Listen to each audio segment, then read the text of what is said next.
Raawwiin piroojeektii daandii baatee eelaa haala gaariirra akka jiru ibsame. Itti gaafatamaan qajeelcha daandii bulchiinsa sablammii Oromoo obbo Muhammad Siraaj piroojeektiin daandii baatee eelaa kan eegalame bara 2015 akka ta'e ibsanii dheerinni isaas kiiloomeetira 25 akka uwwisu himaniiru. Ijaarsi daandichaa gaaffii hawaasaa deebisuu fi gandoota 8 kan wal qunnamsiisu akka ta'e ibsameera. Itti gaafatamaan biiroo daandii naannoo Amaaraa Dr. Gaashaaw Awwaqa bulchiinsa sablammii Oromootti piroojeektiileen garaagaraa deeggarsa naannootiin hojjetamaa jiraachuu kaasanii deeggarsichas cimsinee itti fufsiisna jedhaniiru. Daandichi bara kana xumuramuun tajaajila hawaasaaf banamuu akka qabus ibsaniiru. Gabaasichi kan qajeelcha kominikeeshinii bulchiinsa sablammii Oromooti. Waajjirri barnootaa bulchiinsa magaalaa Kamisee raawwii karoora isaa ji'oota 6 gamaggame. Waltajjicha kan eegalchiisan itti gaafatamaan qajeelcha dargaggoo fi ispoortii bulchiinsa sablammii Oromoo obbo Salamoon Baarak barnoonni damee walta'iinsaa fi qindoomina hundaa gaafataa jedhaniiru. Tattaaffii qaama tokko qofaan bu'aa gammachiisaa fiduu hin dandeenyus jedhaniiru.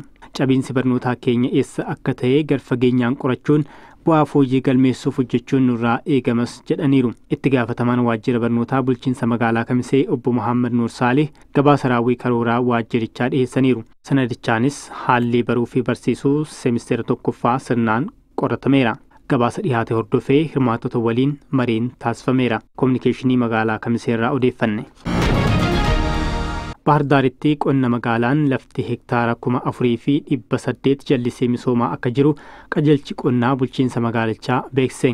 Qajeelchichaatti ogeessi hortiikaalcharii Mollaalii Mangistuu bulchiinsichaatti qonna magaalaa babal'isuun nyaataan of danda'uuf sochiin qindaa'aan taasifamaa jira jedhaniiru. Kanaanis lafti hektaara 4,800 jallisii misoomaa akka jiru kaasanii kanarraas oomishni kuntaala 300,000tti dhiyaatu akka eegamu ibsaniiru. Qonni magaalaa nyaataan of danda'uu fi sirni nyaataa fooyya'aan akka jiraatu taasisuu bira darbee namoota hedduuf carraa hojii uumuusaas obbo Mollaalii Mangistuu ibsaniiru. Dargaggoonni misooma kanarratti hirmaatanis carraa hojii isaaniif uumameen fayyadamaa ta'aa akka jiran himaniiru. ታል ምርት ይገኛል ብለን እንገምታለን። ከሱ በተጨማሪ እንግዲህ አትክልቶች አሉ፣ ሌሎችም ፍራፍሬዎች አሉ። Itoophiyaa fi gamtaan Awurooppaa walta'iinsa isaanii guddisuuf akka waliin hojjetan Itoophiyaatti ambaasaaddarri gamtaa Awurooppaa Soofii Firoom ibsan. Ambaasaaddarri gamtaa Awurooppaa Soofii Firoom Immasberger hariiroo Itoophiyaa fi gamtichaa waggaa 50ffaa ilaalchisuun miidiyaaleef ibsa kennaniiru. Itoophiyaan biyyoota michuu gamtaa Awurooppaa keessaa ishee tokko taatee itti fufuu kaasanii gamtichis deeggarsa biyyattiif taasisuu itti fufsiisuusaa ibsaniiru. Tattaaffii nagaa fiduu fi deeggarsa maallaqaa taasisuuf socho'aa jiraachuu ibsanii hidhannoo hiikkachiisuu haqa ce'umsaa fi marii biyyaalessaaf deeggarsa taasisaa akka jirus dubbataniiru.